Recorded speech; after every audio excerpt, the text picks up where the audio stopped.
स्वर्णधारिणि सौम्यरूपिणि सौख्यदायिनि पाहि मां भक्तरञ्जनि दुःखभञ्जनि कष्टनाशनि पाहि माम्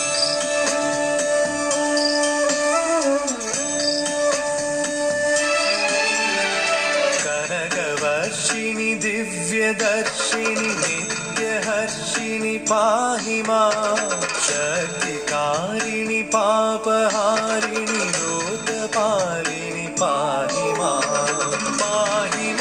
पद्मासनि पाहि मां सर्वेश्वरी अहमुतुं च शिरसु वञ्च अञ्जलिं च करुणि सम्मा